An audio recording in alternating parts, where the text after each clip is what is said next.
पैसे की उत्पत्ति और विकास। मानव इतिहास में पैसा की अवधारणा का विकास अत्यंत लंबी और जटिल प्रक्रिया है। प्रारंभ में सोना चांदी के सिक्के, वस्तु विनिमय और बाद में आधुनिक डिजिटल मुद्रा तक पैसा समय समय पर विकसित होता रहा है। इसे समझने के लिए हम सबसे पहले वस्तु आधारित विनिमय प्रणाली बार्टर से शुरुआत करेंगे, फिर क्रमशः विभिन्न चरणों जैसे वस्तुधन, धातु सिक्के, कागजी मुद्रा, बैंकिंग क्रेडिट, स्वर्ण मानक, विधा मुद्रा, डिजिटल बैंकिंग, क्रिप्टो करेंसी तथा सामाजिक राजनीतिक प्रभाव के माध्यम से आगे बढ़ेंगे। अंत में वैश्विक प्रसार का विश्लेषण करेंगे। वस्तु विनिमय यानी बार्टर सिस्टम। प्राचीन काल में जब पर्याप्त सिक्के या मुद्रा मौजूद नहीं थी, तब वस्तु विनिमय प्रणाली यानी बार्टर का उपयोग होता था।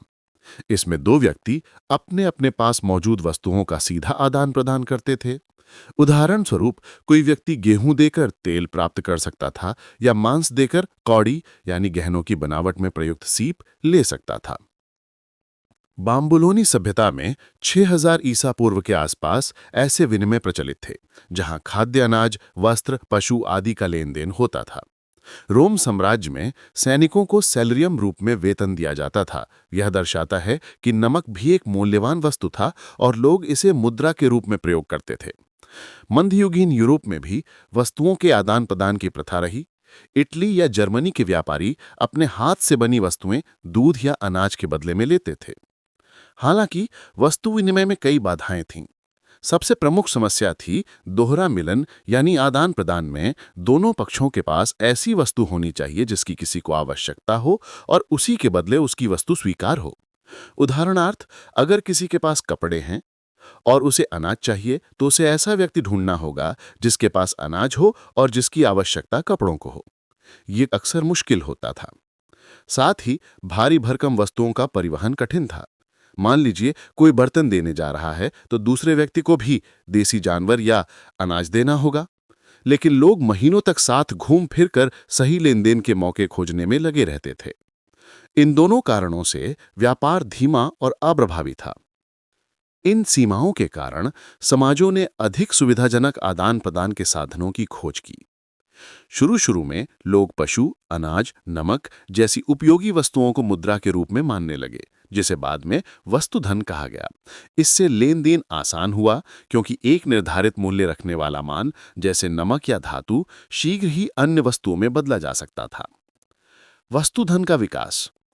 वस्तुधन वो था जिसमें कोई मूल्यवान वस्तु जैसे धातु, नमक, दाल, पशु, सीप आदि मुद्रा के रूप में प्रयुक्त होती थी। इन वस्तुओं की विशेषताएं जैसे टिकाऊ होना, विभाज्य होना और सार्वभौमिक स्वीकार्यता। अगला विकास हुआ धातु सिक्कों का आविष्कार। खास तौर पर धातु सिक्कों में एक निश्चित मूल्य अंकित करने से लेन देन बहुत आसान हुआ। पहला ज्ञात सिक्का प्राचीन लीडिया, मौजूदा तुर्की में 7वीं शताब्दी ईसा पूर्व के आसपास बना। ये सिक्के इलेक्ट्रम, सोना चांदी का मिश्र धातु से बने थे और एक तरफ शेर का सिर अंकित था।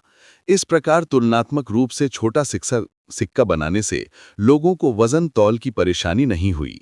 यूरोप और एशिया के अन्य क्षेत्रों ने भी सिक्के बनाए।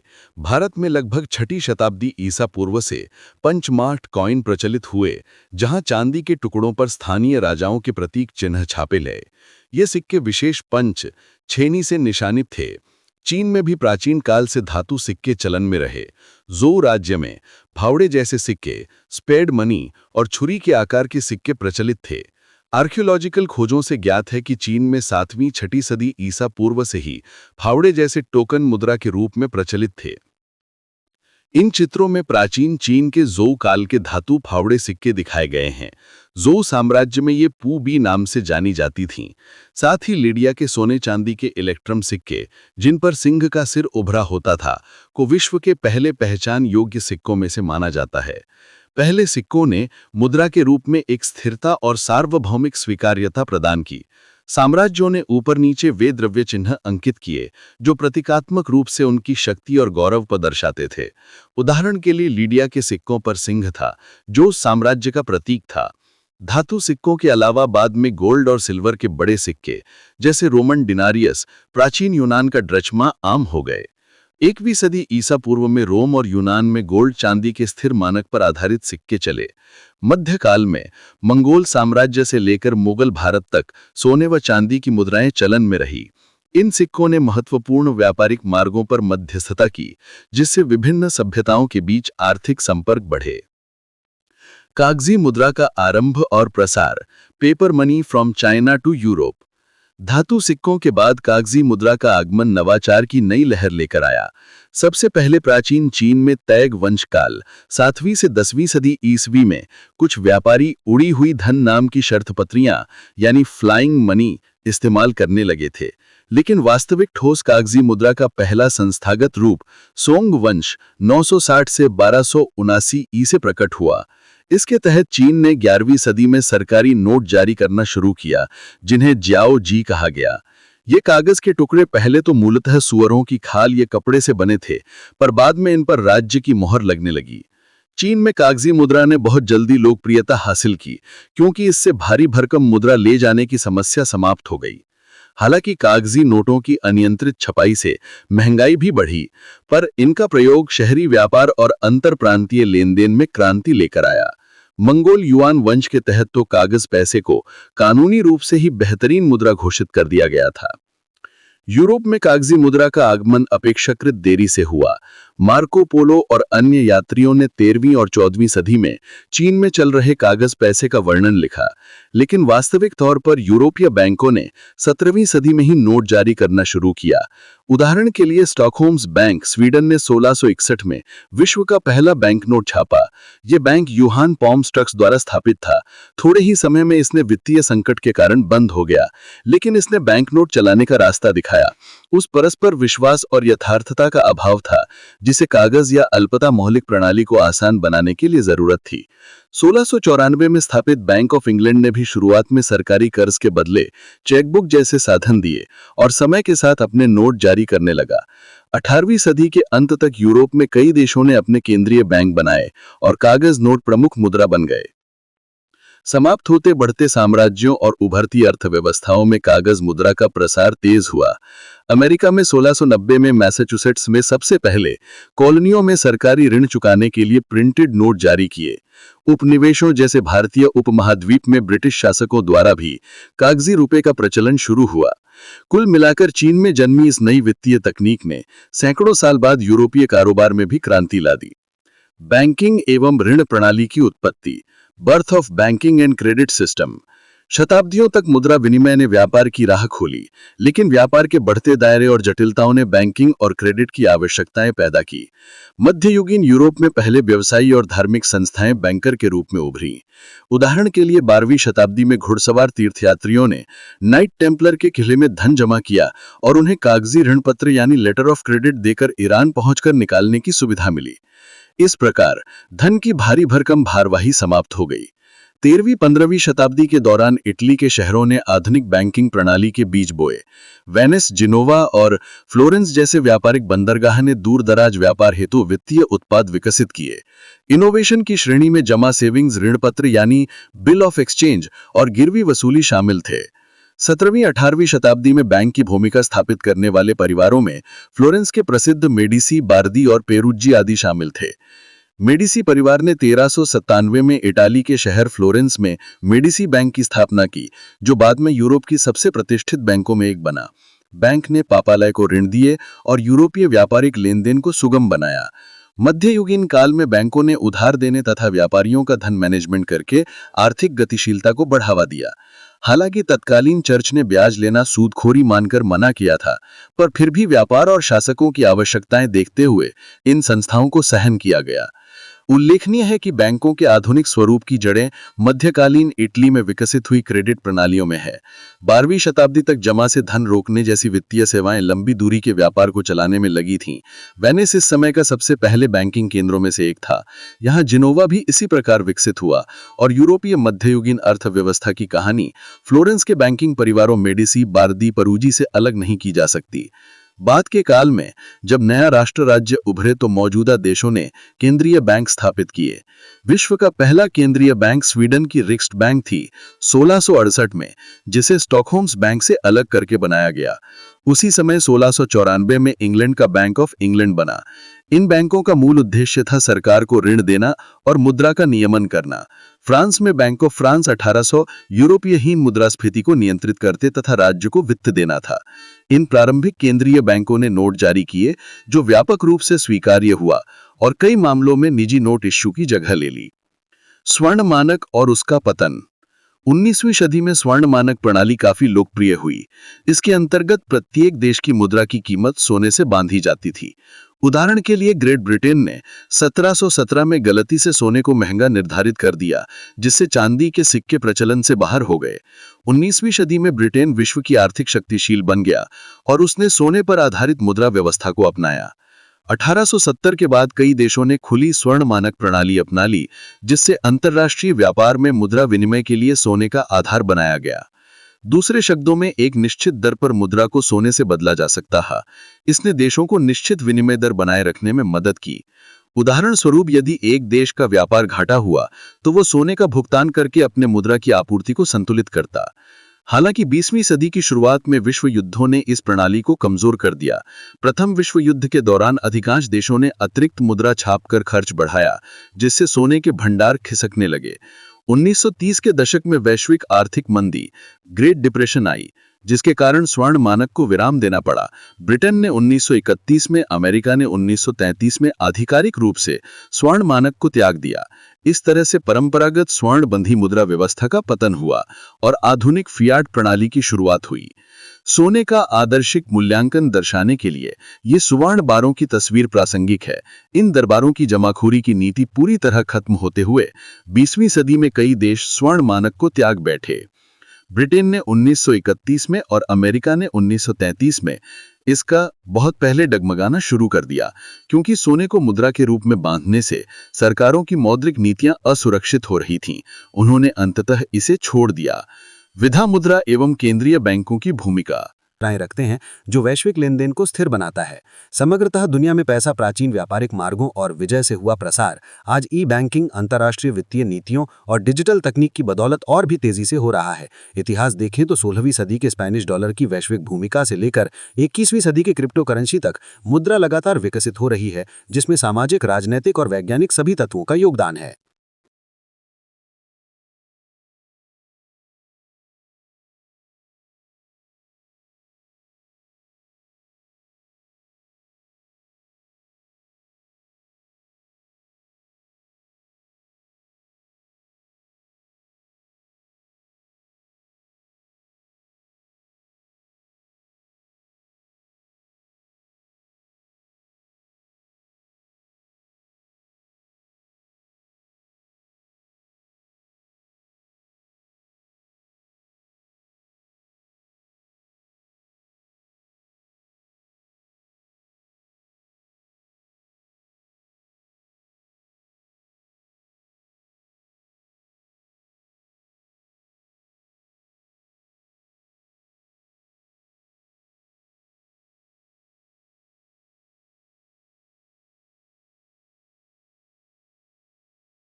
पार्ट 2 धातु मुद्राओं का उदय, मेटल मनी का उदय।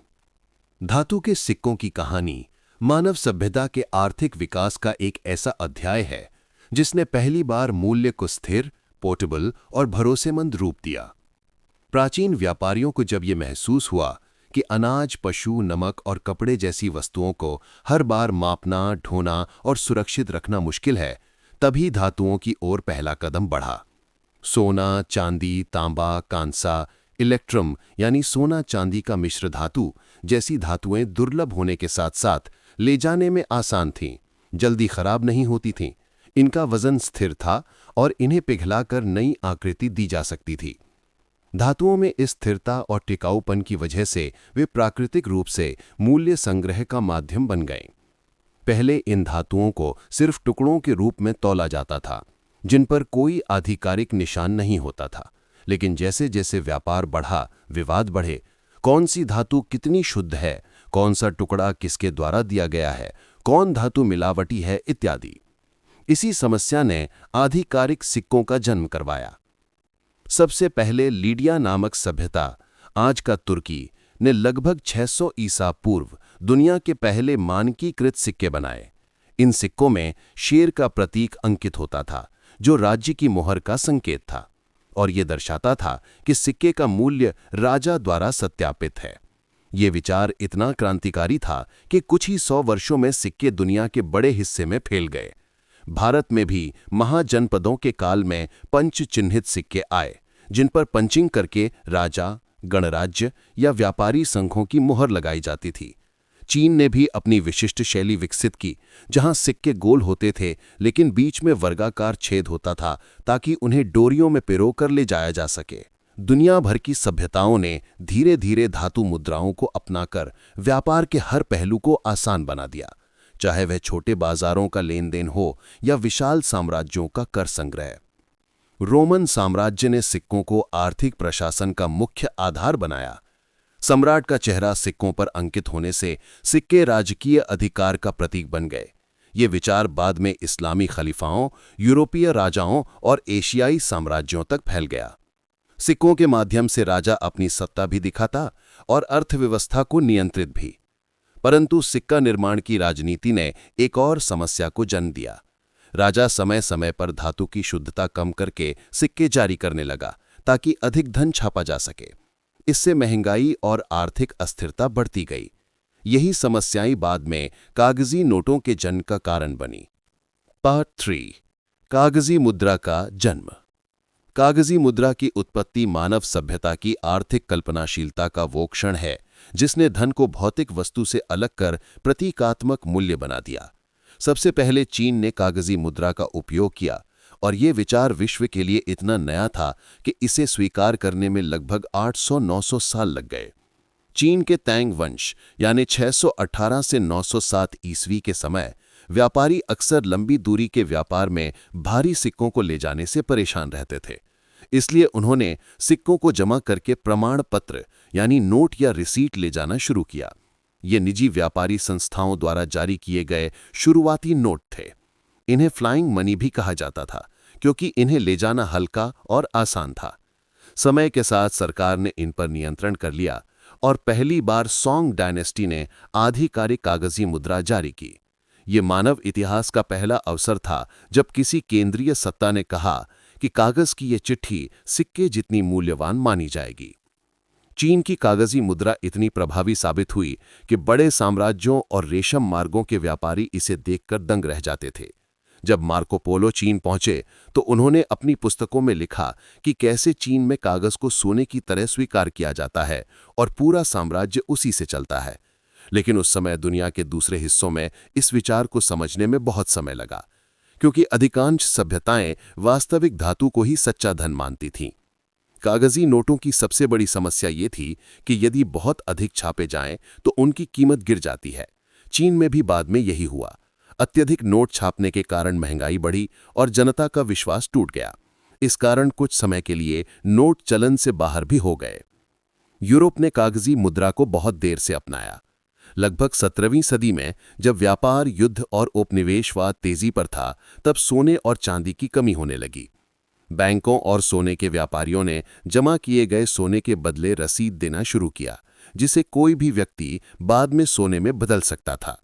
धीरे धीरे जनता ने इन रसीदों को ही चलन मानना शुरू कर दिया और इन्हें आपस में लेन देन में उपयोग करने लगी। ये आधुनिक बैंकिंग नोटों की शुरुआत थी। ब्रिटेन, स्वीडन, फ्रांस और बाद में अमेरिका ने कागजी मुद्रा जारी करके अर्थव्यवस्था में क्रांतिकारी बदलाव लाए। अब धन धातु पर निर्भर नहीं था, धन विश्वास बन चुका था।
स्टार 7 इंटरनेट और डिजिटल मनी, मॉडर्न एरा की शुरुआत।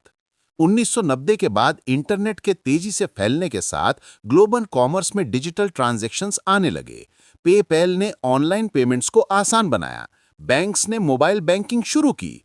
स्विफ्ट, आरटीजीएस, एनएआईएफटी जैसे सिस्टम्स ने पैसे को रियल टाइम स्पीड से चलाना शुरू किया। Digital wallets, online banking, instant transfer ये आज की दुनिया का आधार बन गए।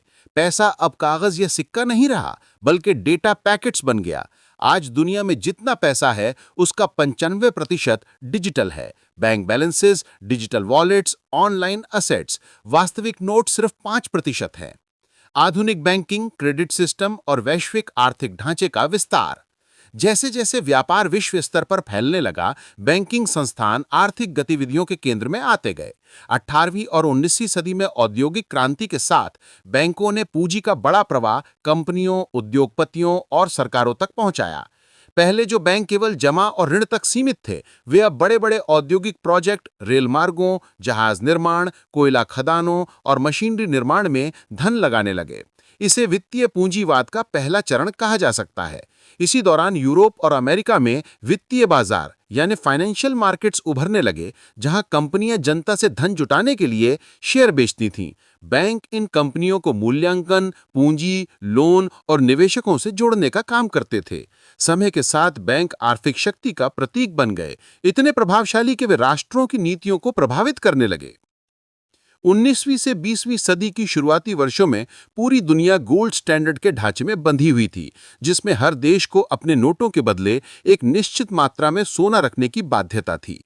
इस व्यवस्था ने मुद्राओं को स्थिरता दी, लेकिन देशों को आर्थिक संकटों के समय कदम उठाने की शक्ति कम कर दी। प्रथम विश्व युद्ध के दौरान सरकारों को युद्ध के खर्च के लिए अधिक पैसा छापना पड़ा, लेकिन सोने की सीमित मात्रा के कारण वे मजबूर हो गए। युद्धों के बाद अर्थव्यवस्था बुरी तरह हिली हुई थी और देशों ने गोल्ड स्टैंडर्ड को छोड़ दिया।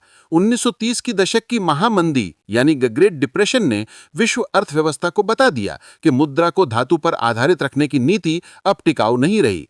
इससे आधुनिक मौद्रिक सिद्धांतों का जन्म हुआ, जिसमें मुद्रा का मूल्य अर्थव्यवस्था की वास्तविक मजबूती, सरकार की नीतियों और जनता के विश्वास पर आधारित होने लगा था।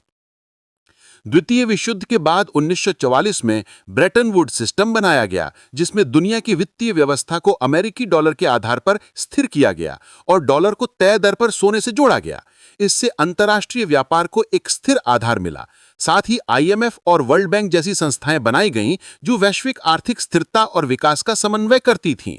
लेकिन डॉलर पर अत्यधिक दबाव के कारण 1971 में ये व्यवस्था भी टूट गई। इसके बाद दुनिया एक ऐसे दौर में पहुंची जहां लगभग सभी मुद्राएं फिएट मनी हो गईं। ऐसी मुद्रा जिसका मूल्य सिर्फ सरकार के विश्वास पर चलता है, न कि किसी धातु से जुड़ा होता है। यही प्रणाली आज भी पूरी दुनिया में लागू है। इस बदलाव ने सेंट्रल बैंकों को अत्यधिक शक्ति दी।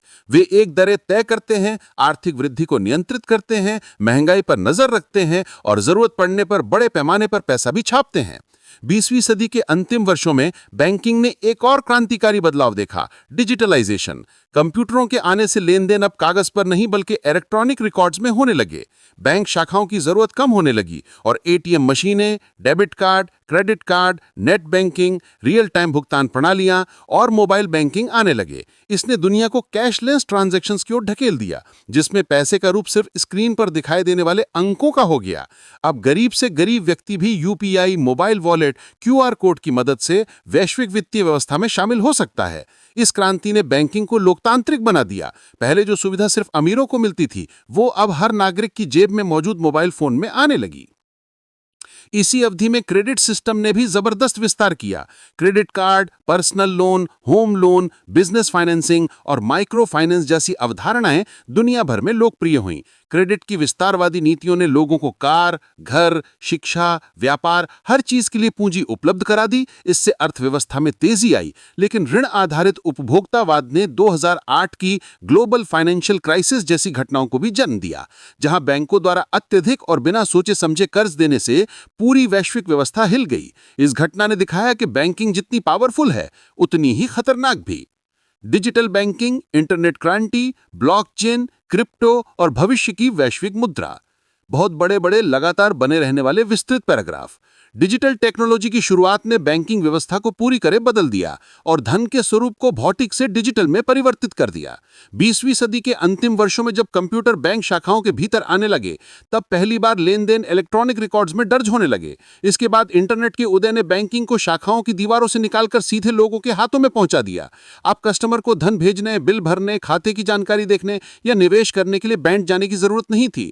सब कुछ एक स्क्रीन पर संभव हो गया। एटीएम मशीनों ने नकद तक आसान की और डेबिट क्रेडिट कार्ड ने भुगतान के तरीके को बदलकर उसे तेज, सुरक्षित और ट्रेस करने योग्य बना दिया। 2000 के बाद इंटरनेट बैंकिंग और मोबाइल बैंकिंग ने दुनिया को उस दिशा में ढकेल दिया जहां मुद्रा अब सिर्फ कागज या सिक्का नहीं रह गई, बल्कि डेटा बन गया। डेटा जो बैंकों के सर्वर में सुरक्षित रहता है और सेकंडों में एक खाते से दूसरे खाते में यात्रा कर सकता है। यह परिवर्तन सिर्फ सुविधाजनक नहीं था, इसने वैश्विक अर्थव्यवस्था को तीव्र गति, पारदर्शिता और व्यापक पहुंच प्रदान की। 21वीं सदी के दूसरे दशक में डिजिटल भुगतान प्रणालियों ने आर्थिक लेनदेन को और भी सहज बना दिया। भारत में यूपीआई, चीन में अलीपे और वीचैट पे, यूरोप में सेपा और अमेरिका में पेपैल और एप्पल पे जैसे सिस्टम्स ने नकद की आवश्यकता को लगभग समाप्त कर दिया। अब व्यक्ति दुकान पर क्यूआर कोड स्कैन करके पेमेंट कर सकता है, मजदूर अपना वेतन सीधे फोन में पाता है और व्यापारी बिना किसी बैंक शाखा के रोज लाखों के लेन देन कर सकते हैं। डिजिटल पैसा न केवल तेज है, बल्कि सरकारी नीतियों के लिए भी बेहद उपयोगी है, क्योंकि हर लेनदेन का रिकॉर्ड होता है, कर संग्रह बढ़ता है और मनी लॉन्ड्रिंग, भ्रष्टाचार और काला धन को रोकने में मदद मिलती है। इस डिजिटल प्रणाली ने वैश्विक वित्तीय ढांचे को इतना लचीला बना दिया है कि अब धन सिर्फ स्थान पर निर्भर नहीं, एक देश का व्यक्ति दूसरे देश में बैठे व्यक्ति को कुछ सेकंडों में भुगतान कर सकता है। इसी दौरान दुनिया एक और टेक्निकल क्रांति की ओर बढ़ी, ब्लॉकचेन यानी ब्लॉकचेन टेक्नोलॉजी। यह तकनीक पारंपरिक बैंकिंग के विपरीत डिसेंट्रलाइज्ड यानी बिना किसी केंद्रीय संस्था की चलती है। ब्लॉकचेन एक ऐसी डिजिटल लेजर प्रणाली है जिसमें हर लेनदेन स्थायी रूप से दर्ज होता है और कोई भी उसे बदल नहीं सकता। यह पारदर्शिता, सुरक्षा और विश्वास की नई परिभाषा लाती है। इस तकनीक के आधार पर 2009 में बिटकॉइन नाम की पहली क्रिप्टो करेंसी बनाई गई, जिसे सतोशी नाकामोटो नामक छत नाम वाले व्यक्ति या समूह ने विकसित किया। बिटकॉइन का विचार यह था कि दुनिया को ऐसी मुद्रा मिले जो किसी सरकार, बैंक या केंद्रीय संस्था के नियंत्रण में न हो, यानी एक ऐसी मुद्रा जो लोगों द्वारा लोगों के लिए चलाई जाए, जिसमें बैंक मध्यस्थ के रूप में मौजूद ना हो। इस विचार ने आर्थिक दुनिया की नींव हिला दी, क्योंकि यह सीधे उस संरचना को चुनौती थी जिस पर सदियों से वित्तीय व्यवस्था टिकी हुई थी। बिटकॉइन की सफलता के बाद हजारों नई क्रिप्टो करेंसी बनी, इथेरियम, रिपल, लाइटकॉइन, कार्डानो और कई अन्य। क्रिप्टो करेंसी न सिर्फ मुद्रा का नया रूप था, बल्कि पूरी वित्तीय सोच का पुनर्निर्माण था। इथेरियम ने स्मार्ट कॉन्ट्रैक्ट्स की तकनीक दी, जिसमें किसी भी अनुबंध को कोड में बदलकर स्वचालित रूप से लागू किया जा सकता है। इससे डीफाई यानी डिसेंट्रलाइज्ड फाइनेंस का उदय हुआ, जहां बिना बैंकों के लोग ऋण दे और ले सकते हैं, ब्याज कमा सकते हैं, ट्रेड कर सकते हैं और निवेश कर सकते हैं। यह पूरी तरह नया वित्तीय इकोसिस्टम है जो पारंपरिक बैंकिंग के समानांतर चल रहा है। हालांकि इस प्रणाली में बड़े उतार चढ़ाव, सुरक्षा चुनौतियां और नियामक अनिश्चितताएं भी हैं, लेकिन ये इतनी क्रांतिकारी है कि इसे पूर्ण रूप से अनदेखा भी नहीं किया जा सकता। क्रिप्टो करेंसी की सफलता और लोकप्रियता ने दुनिया की सरकारों और केंद्रीय बैंकों को सोचने पर मजबूर कर दिया। अगर लोगों ने बैंकिंग छोड़कर पूरी तरह क्रिप्टो आधारित समानांतर अर्थव्यवस्था अपना ली, तो सरकारें मनी सप्लाई, ब्याज दर, महंगाई और कर संग्रह पर नियंत्रण खो सकती थीं। इसी कारण दुनिया के लगभग हर बड़े देश ने सीबीडीसी यानी सेंट्रल बैंक डिजिटल करेंसी पर काम शुरू किया। सीबीडीसी डिजिटल रूप में सरकारी मुद्रा है, यानी वही पैसे जो आज कागज और सिक्कों में हैं, लेकिन पूरी तरह डिजिटल, सेंट्रल बैंक द्वारा नियंत्रित और अत्यंत सुरक्षित ब्लॉकचेन जैसी तकनीक पर आधारित है। चीन ने डिजिटल युआन लॉन्च किया, भारत ने डिजिटल रुपया और अमेरिका और यूरोप भी अपने सीबीडीसी पर काम कर रहे हैं। सीबीडीसी का उद्देश्य क्रिप्टो करेंसी का विकल्प बनना नहीं है, बल्कि डिजिटल अर्थव्यवस्था में सरकारी मुद्रा की मजबूती बनाए रखना है। इससे भविष्य में नकद का उपयोग लगभग समाप्त हो सकता है और पूरी अर्थव्यवस्था डिजिटल नियंत्रण में आ सकती है। अब दुनिया एक ऐसे मोड़ पर खड़ी है जहां धन का भविष्य पूरी तरह बदलने वाला है। आने वाले वर्षों में मुद्रा का स्वरूप पूरी तरह वर्चुअल हो सकता है, होगा भी, क्योंकि यह पहले से शुरू हो चुका है। क्रिप्टो करेंसी का विकेंद्रीकरण, सीबीडीसी का केंद्रीकरण, डिजिटल भुगतान प्रणालियों की सर्वव्यापकता, कृत्रिम बुद्धिमत्ता द्वारा जोखिम प्रबंधन और वैश्विक वित्तीय बाजारों की आपसी निर्भरता मिलकर एक ऐसा भविष्य बना रहे हैं जहां पैसा केवल एक आर्थिक संसाधन नहीं, बल्कि डेटा, एल्गोरिदम और कोड का रूप ले चुका होगा। यह संभावना भी है कि भविष्य की मुद्रा वैश्विक रूप से एकीकृत हो जाए, शायद एक विश्व डिजिटल मुद्रा या मल्टीनेशनल डिजिटल कॉइन, क्योंकि वैश्विक व्यापार, इंटरनेट और डिजिटल नेटवर्क अब राष्ट्रीय सीमाओं को महत्व नहीं देते। 5.6 पैसे का विश्वव्यापी प्रसार, व्यापार, साम्राज्य, उपनिवेशवाद, रेशम मार्ग, समुद्री मार्ग और वैश्वीकरण। मानव इतिहास के सबसे बड़े आर्थिक बदलाव तब शुरू हुए जब सभ्यताएं आपस में व्यापारिक मार्गों द्वारा जुड़ने लगीं। जैसे ही लोगों ने महसूस किया कि केवल स्थानीय उत्पादन से जीवन नहीं चल सकता और दूर दूर की वस्तुएं भी उतनी ही महत्वपूर्ण हैं, जैसे चीन का रेशम, भारत के मसाले, अरब की घोड़ों की नस्लें, मिस्र का कांच, यूरोप का फर, अफ्रीका का सोना, वैसे ही मुद्रा का प्रसार स्थानीय इकाई से निकलकर अंतरक्षेत्रीय और फिर अंतर्राष्ट्रीय रूप लेने लगा। व्यापारियों को ऐसे धन की आवश्यकता थी जिसे सीमाओं के पार भी स्वीकार किया जाए। यहीं से पैसे का पहला वैश्विक प्रसार शुरू हुआ, जिसने दुनिया को एक आर्थिक जाल में बांध दिया। सबसे पहले रेशम मार्ग ने मुद्रा को विशाल भौगोलिक क्षेत्रों में फैलाने में भूमिका निभाई। चीन से लेकर यूरोप तक फैला ये हजारों किलोमीटर लंबा मार्ग सिर्फ रेशम का नहीं, बल्कि विचारों, विज्ञान, दर्शन, धर्म और मुद्रा का भी मार्ग था। चीनी, भारतीय, फारसी और रोमन व्यापारी जब मिलते तो वे अपने अपने क्षेत्रों की मुद्राओं का लेन देन करते। रोमन चांदी के सिक्कों की खूब मांग होती थी, क्योंकि रोम अपने सिक्कों में धातु की शुद्धता बनाए रखता था। इसी तरह भारत के पंच चिन्हित सिक्के और बाद में गुप्त काल के स्वर्ण मुद्राएं दूर दूर तक जानी जाती थीं। भारत के सोने के सिक्के सुदृढ़ और विश्वसनीय मुद्रा माने जाते थे, इसलिए दक्षिण पूर्व एशिया में भी उनका प्रयोग होता था। इस समय दुनिया में कोई केंद्रीकृत अंतर्राष्ट्रीय मुद्रा नहीं थी, लेकिन लोकप्रिय सिक्के अपनी गुणवत्ता और स्वीकार्यता के कारण स्वतः वैश्विक मुद्रा बन जाते थे। अरब साम्राज्य के उदय ने मुद्रा के प्रसार को एक नई दिशा दी। 7वीं से 12वीं सदी के बीच इस्लामिक साम्राज्य 3 महाद्वीपों में फैल चुका था, मध्य एशिया, मध्य पूर्व, उत्तरी अफ्रीका और यूरोप के बड़े हिस्से तक। अरबों ने दिनार यानी सोने का सिक्का और दिरहम यानी चांदी का सिक्का को मानकीकृत रूप में उपयोग किया, और ये सिक्के व्यापारिक मार्गों के माध्यम से पूरी दुनिया में फैल गए। इस्लामिक दुनिया वैज्ञानिक, गणितीय और व्यावसायिक दृष्टि से अत्यधिक उन्नत थी, इसलिए उनकी मुद्रा को विश्वसनीय माना जाता था। उनके व्यापारी हिंद महासागर के माध्यम से भारत, इंडोनेशिया, चीन और अफ्रीका के पूर्वी तटों तक यात्रा करते थे। इसी दौरान हिंद महासागर दुनिया का सबसे बड़ा व्यापारिक केंद्र बन गया, जहां अफ्रीकी सोना, भारतीय कपड़ा, अरब का घोड़ा, चीनी मिट्टी, पोर्सलिन और मसाले एक ही प्लेटफॉर्म पर मिलते थे, और इन सब के बीच अरब मुद्रा चलती थी। यह पहली बार था जब एक ही मुद्रा प्रणाली कई महाद्वीपों में पहचान पाने लगी थी। फिर आया यूरोपीय अन्वेषण का युग, जब पुर्तगाल, स्पेन, नीदरलैंड, फ्रांस और ब्रिटेन जैसे राष्ट्र समुद्री शक्ति बनने लगे। उन्होंने नए समुद्री मार्ग खोजे, और 1492 के बाद अमेरिका की खोज ने विश्व अर्थव्यवस्था की दिशा बदल दी। स्पेन को अमेरिका के खदानों में विशाल मात्रा में सोना चांदी मिला, विशेषकर पोटोसी, अब बोलीविया की चांदी की खदान इतनी बड़ी थी कि उसने स्पैनिश पीस ऑफ 8 यानी स्पैनिश डॉलर नामक चांदी के सिक्के को पूरी दुनिया में स्थिर मुद्रा बना दिया। यह सिक्का इतना लोकप्रिय था कि चीन, जापान, भारत, यूरोप और अफ्रीका में इसे स्वीकार किया जाता था। यह पहली वास्तविक वैश्विक मुद्रा थी जिसे लगभग हर समुद्री और स्थलीय व्यापार में उपयोग किया जाता था। बाद में इसी सिक्के के डिजाइन ने अमेरिकी डॉलर को भी प्रेरित किया। उपनिवेशवाद ने मुद्रा के प्रसार को और गहरा किया। यूरोपीय देशों ने एशिया, अफ्रीका और अमेरिका में उपनिवेश स्थापित किए और वहां अपनी मुद्रा, बैंकिंग प्रणाली और कर मॉडल लागू किए। भारत में अंग्रेजों ने रुपया को मानकीकृत किया, चांदी का रुपया बनाया और आधुनिक बैंक सिस्टम शुरू किए। उन्होंने रेल, तार, पोस्ट और बंदरगाह बनाए, जो सिर्फ प्रशासनिक नियंत्रण के लिए नहीं बल्कि व्यापारिक विस्तार के लिए थे।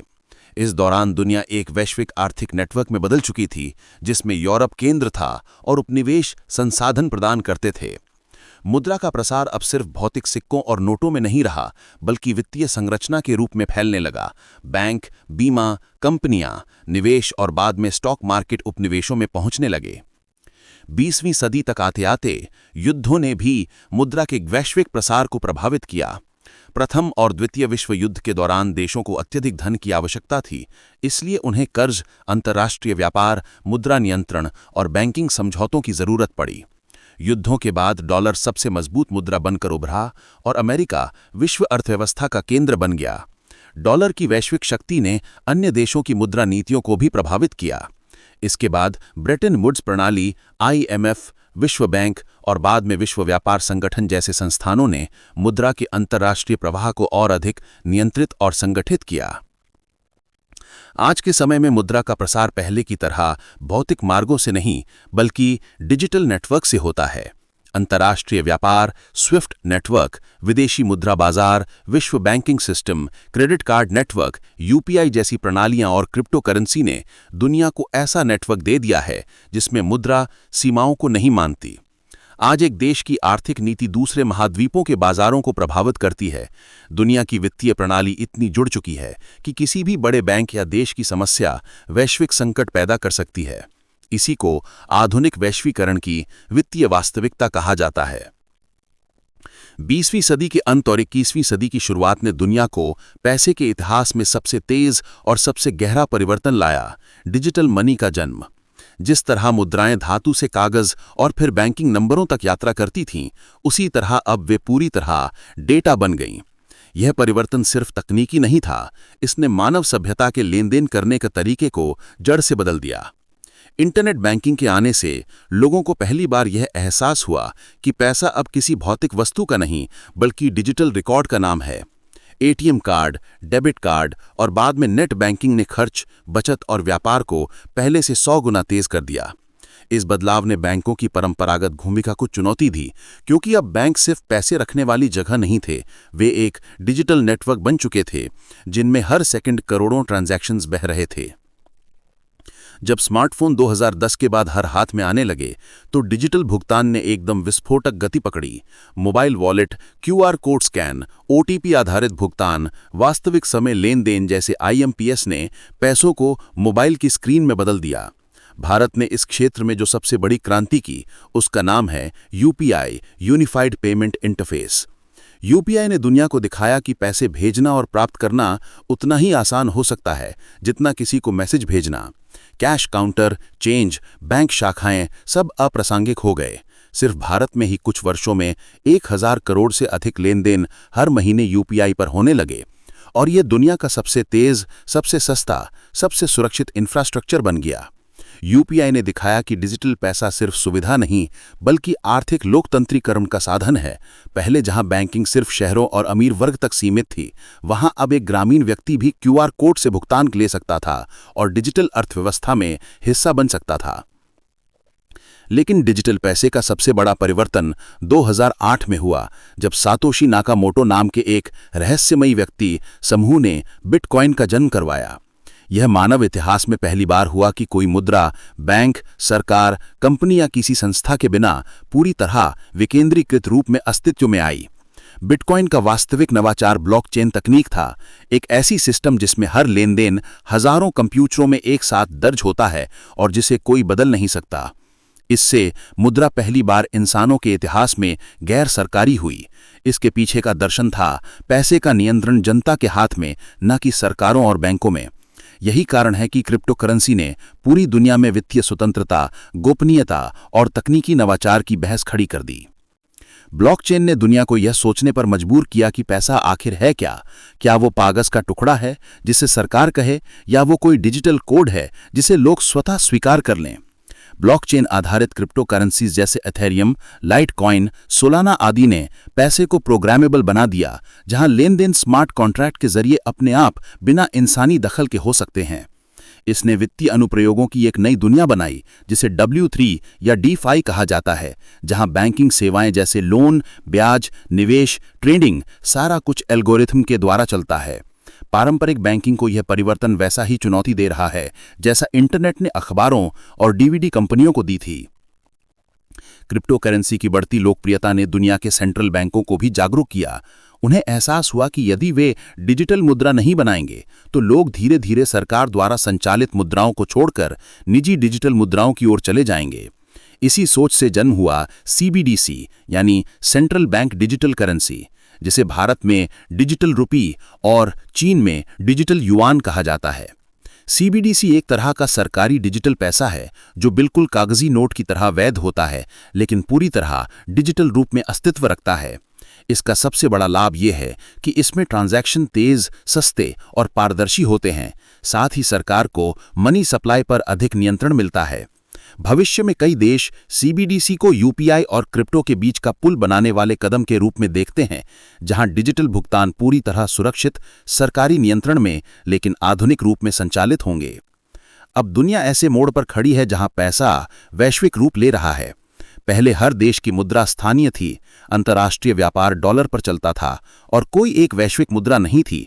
लेकिन अब ब्लॉकचेन आधारित crypto, digital dollar, digital euro, digital रुपया और वैश्विक फिनटेक नेटवर्क मिलकर एक ऐसा इकोसिस्टम बना रहे हैं जिसमें भविष्य में ग्लोबल डिजिटल करेंसी एक वास्तविकता बन सकती है। कुछ विशेषज्ञ मानते हैं कि आने वाले दशकों में मुद्रा का स्वरूप 3 दिशाओं में जाएगा। पहली, पूरी तरह डिजिटल सरकारी मुद्रा, दूसरी वैश्विक ब्लॉकचेन आधारित निजी मुद्राएं और तीसरी क्षेत्रीय डिजिटल भुगतान नेटवर्क जो पूरे महाद्वीप को जोड़ेंगे। यह इतिहास में वो बिंदु है जहां पैसा अपनी परंपरागत सीमाएं तोड़कर एक ऐसे युग में प्रवेश कर रहा है जिसमें लेन देन प्रकाश की गति से होंगे। मुद्रा भौतिक नहीं बल्कि पूरी तरह डेटा होगी और अर्थव्यवस्था की सीमाएं राष्ट्रों से परे जाकर एक वैश्विक नेटवर्क में बदल जाएंगी। पार्ट 7, पैसे का भविष्य, एआई आधारित अर्थव्यवस्था और आने वाले 100 वर्षों में मनी का विकास। 21वीं सदी के तीसरे दशक ने दुनिया को ये साफ संकेत दे दिया है कि आने वाला समय पैसे का नहीं बल्कि डेटा, एआई और एल्गोरिथम द्वारा नियंत्रित मूल्य विनिमय का होगा। आज हम जिस रूप में पैसे को समझते हैं, कागज का नोट, सिक्का, balance, card, bank, mobile app, अगले 100 वर्षों में ये सब इतिहास बनने वाला है। ठीक वैसे ही जैसे आज कौड़ी, शंख, धातु या तांबे के सिक्के इतिहास बन चुके हैं।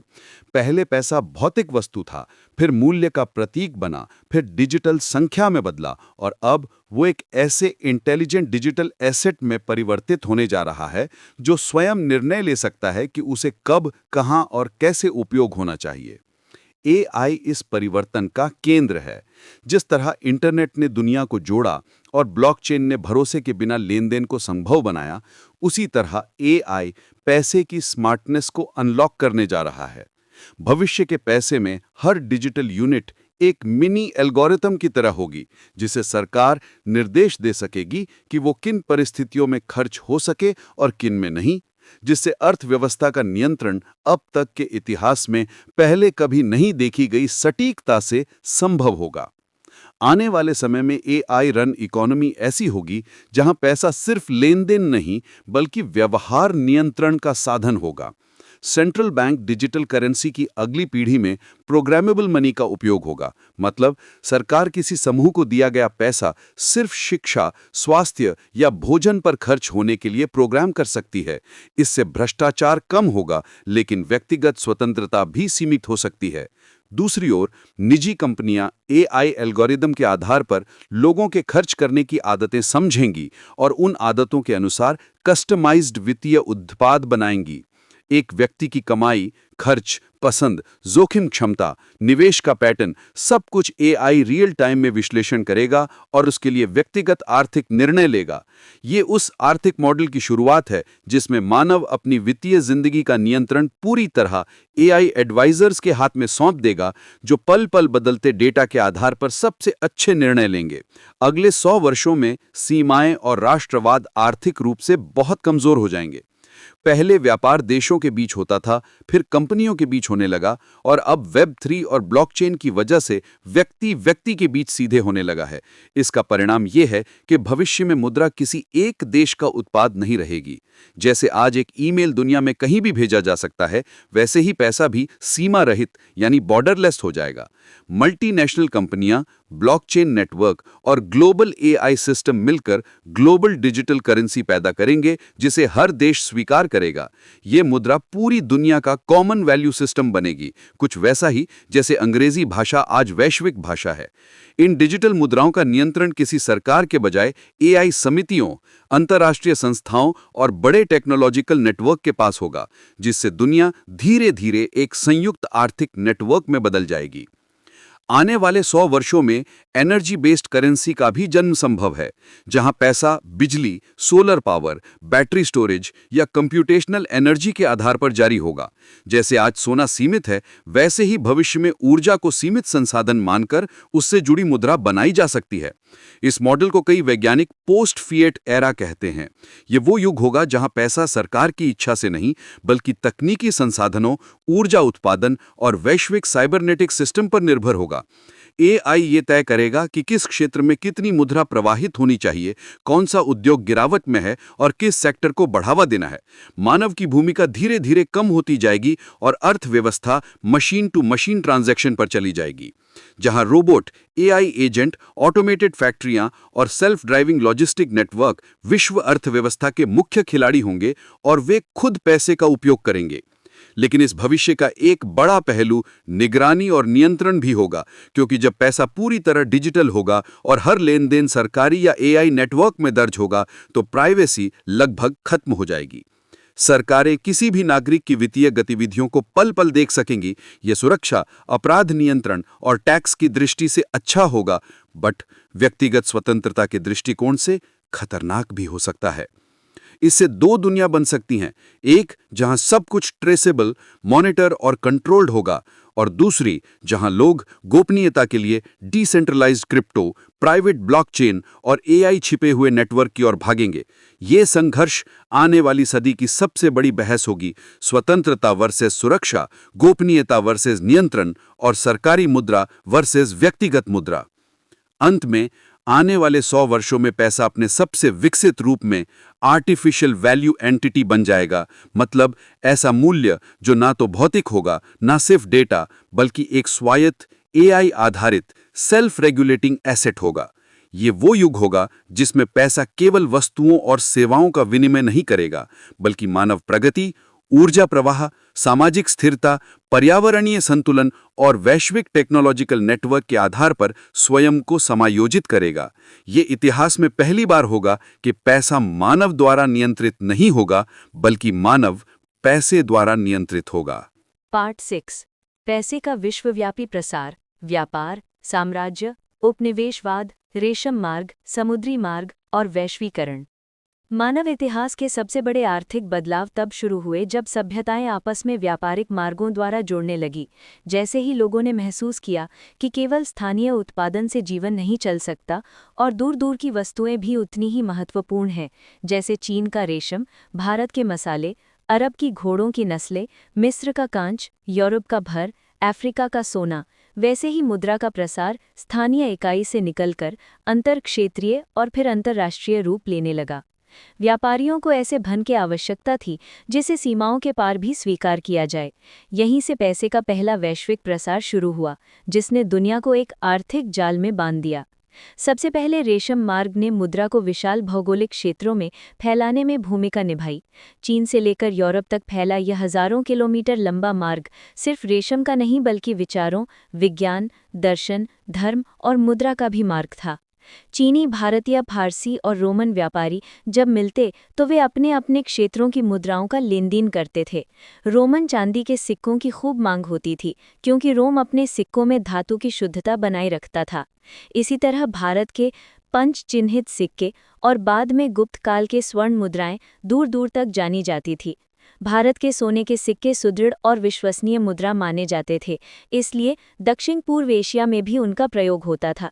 इस समय दुनिया में कोई केंद्रीकृत अंतर्राष्ट्रीय मुद्रा नहीं थी, लेकिन लोकप्रिय सिक्के अपनी गुणवत्ता और स्वीकार्यता के कारण स्वतः वैश्विक मुद्रा बन जाते थे। अरब साम्राज्य के उदय ने पैसे के प्रसार को एक नई दिशा दी। 7वीं से 12वीं सदी के बीच इस्लामी साम्राज्य 3 महाद्वीपों में फैल चुका था, मध्य एशिया, मध्य पूर्व, उत्तरी अफ्रीका और यूरोप के बड़े हिस्से तक।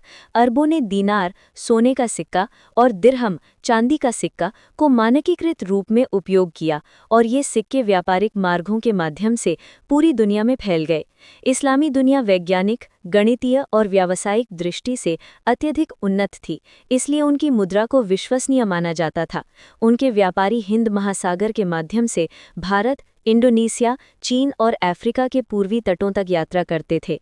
इसी दौरान हिंद महासागर दुनिया का सबसे बड़ा व्यापारिक केंद्र बन गया, जहां अफ्रीकी सोना, भारतीय कपड़ा, अरब का घोड़ा, चीनी मिट्टी या पोर्सिलेन और मसाले एक ही प्लेटफॉर्म पर मिलते थे, और इन सब के बीच अरब मुद्रा चलती थी। ये पहली बार था जब एक ही मुद्रा प्रणाली कई महाद्वीपों में पहचान पाने लगी। फिर आया यूरोपीय अन्वेषण का युग, जब पुर्तगाल, स्पेन, नीदरलैंड, फ्रांस और ब्रिटेन जैसे राष्ट्र समुद्री शक्ति बनने लगे। उन्होंने नए समुद्री मार्ग खोजे और 1492 के बाद अमेरिका की खोज ने विश्व अर्थव्यवस्था की दिशा बदल दी। स्पेन को अमेरिका के खदानों में विशाल मात्रा में सोना चांदी मिला। विशेषकर पोटोसी, अब बोलिविया की चांदी की खदान इतनी बड़ी थी कि उसने स्पेनिश पीस ऑफ 8 या स्पेनिश डॉलर नामक चांदी के सिक्के को पूरी दुनिया में स्थिर मुद्रा बना दिया। ये सिक्का इतना लोकप्रिय था कि चीन, जापान, भारत, यूरोप और अफ्रीका में इसे स्वीकार किया जाता था। ये पहली वास्तविक वैश्विक मुद्रा थी जिसे लगभग हर समुद्री और स्थल व्यापार में उपयोग किया जाता था। बाद में इसी सिक्के के डिजाइन ने अमेरिकी डॉलर को भी प्रेरित किया। उपनिवेशवाद में पैसे के प्रसार को और गहरा किया। यूरोपीय देशों ने एशिया, अफ्रीका और अमेरिका में उपनिवेश स्थापित किए और वहां अपनी मुद्रा, बैंकिंग प्रणाली और कर मॉडल लागू किया। भारत में अंग्रेजों ने रुपया को मानकीकृत किया, चांदी का रुपया बनाया और आधुनिक बैंक सिस्टम शुरू किए। उन्होंने रेल, तार, पोस्ट और बंदरगाह बनाए जो सिर्फ प्रशासनिक नियंत्रण के लिए नहीं बल्कि व्यापारिक विस्तार के लिए थे। इस दौरान दुनिया एक वैश्विक आर्थिक नेटवर्क में बदल चुकी थी जिसमें यूरोप केंद्र था और उपनिवेश संसाधन प्रदान करते थे। मुद्रा का प्रसार अब सिर्फ भौतिक सिक्कों और नोटों में नहीं रहा बल्कि वित्तीय संरचना के रूप में फैलने लगा। बैंक, बीमा कंपनियां, निवेश और बाद में स्टॉक मार्केट उपनिवेशों में पहुंचने लगे। 20वीं सदी तक आते आते युद्धों ने भी मुद्रा के वैश्विक प्रसार को प्रभावित किया। प्रथम और द्वितीय विश्व युद्ध के दौरान देशों को अत्यधिक धन की आवश्यकता थी, इसलिए उन्हें कर्ज, अंतर्राष्ट्रीय व्यापार, मुद्रा नियंत्रण और बैंकिंग समझौतों की जरूरत पड़ी। युद्धों के बाद डॉलर सबसे मजबूत मुद्रा बनकर उभरा और अमेरिका विश्व अर्थव्यवस्था का केंद्र बन गया। डॉलर की वैश्विक शक्ति ने अन्य देशों के मुद्रा नीतियों को भी प्रभावित किया। इसके बाद ब्रेटन वुड्स प्रणाली, IMF, विश्व बैंक और बाद में विश्व व्यापार संगठन जैसे संस्थानों ने मुद्रा के अंतर्राष्ट्रीय प्रवाह को और अधिक नियंत्रित और संगठित किया। आज के समय में मुद्रा का प्रसार पहले की तरह भौतिक मार्गों से नहीं बल्कि डिजिटल नेटवर्कों से होता है। अंतर्राष्ट्रीय व्यापार, स्विफ्ट नेटवर्क, विदेशी मुद्रा बाजार, विश्व banking system, credit card network, UPI जैसी प्रणालियां और क्रिप्टो करेंसी ने दुनिया को ऐसा नेटवर्क दे दिया है जिसमें पैसा सीमाओं को नहीं मांगता। आज एक देश की आर्थिक नीति दूसरे महाद्वीपों के बाजारों को प्रभावित करती है।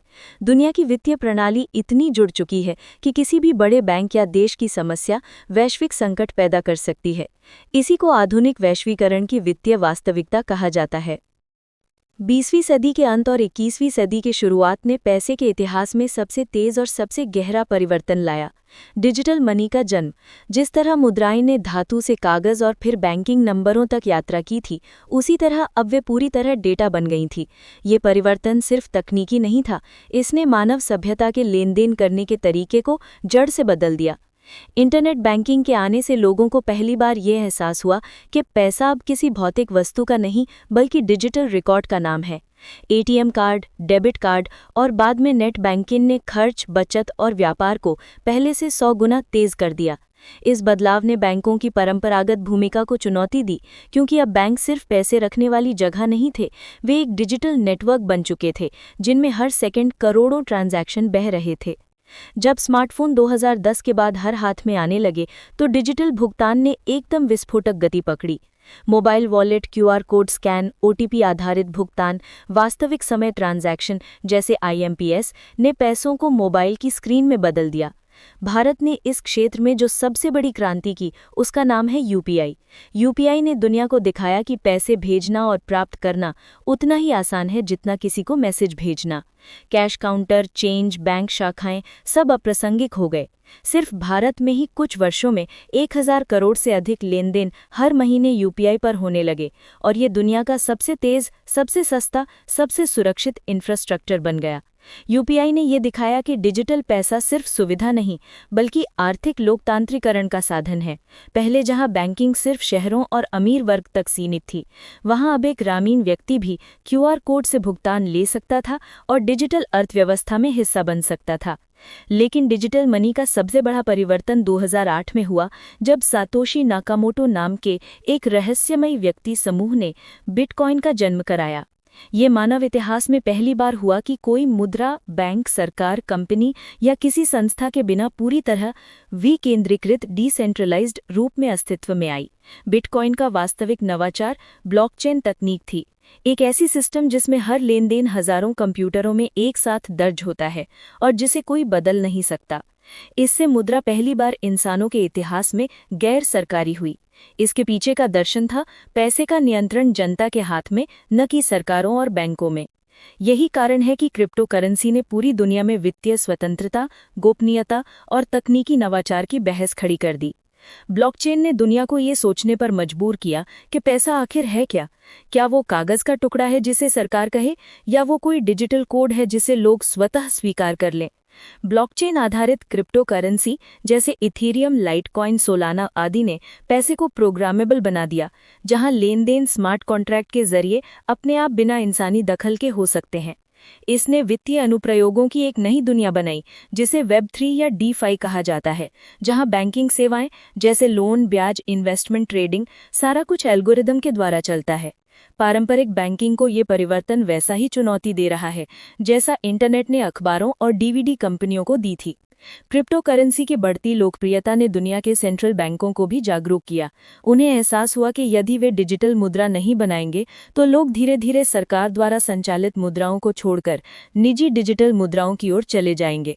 इसी सोच से जन्म हुआ CBDC, central bank digital currency का, जिसे भारत में डिजिटल रुपया और चीन में डिजिटल युआन कहा जाता है। CBDC एक तरह का सरकारी डिजिटल पैसा है जो बिल्कुल कागजी नोट की तरह वैध होता है, लेकिन पूरी तरह डिजिटल रूप में अस्तित्व रखता है। इसका सबसे बड़ा लाभ ये है कि इसमें ट्रांजैक्शन तेज, सस्ते और पारदर्शी होते हैं। साथ ही सरकार को मनी सप्लाई पर अधिक नियंत्रण मिलता है। भविष्य में कई देश CBDC को UPI और क्रिप्टो के बीच का पुल बनाने वाले कदम के रूप में देखते हैं, जहां डिजिटल भुगतान पूरी तरह सुरक्षित, सरकारी नियंत्रण में, लेकिन आधुनिक रूप में संचालित होंगे। अब दुनिया ऐसे मोड़ पर खड़ी है जहां पैसा वैश्विक रूप ले रहा है। पहले हर देश की मुद्रा स्थानीय थी, अंतर्राष्ट्रीय व्यापार डॉलर पर चलता था और कोई एक वैश्विक मुद्रा नहीं थी। लेकिन अब ब्लॉकचेन आधारित crypto, digital dollar, digital euro और डिजिटल रुपया और वैश्विक फिनटेक नेटवर्क मिलकर एक ऐसा इकोसिस्टम बना रहे हैं जिसमें भविष्य में ग्लोबल डिजिटल करेंसी एक वास्तविकता बन सकती है। कुछ विशेषज्ञ मानते हैं कि आने वाले दशकों में मुद्रा का स्वरूप 3 दिशाओं में जाएगा। 1.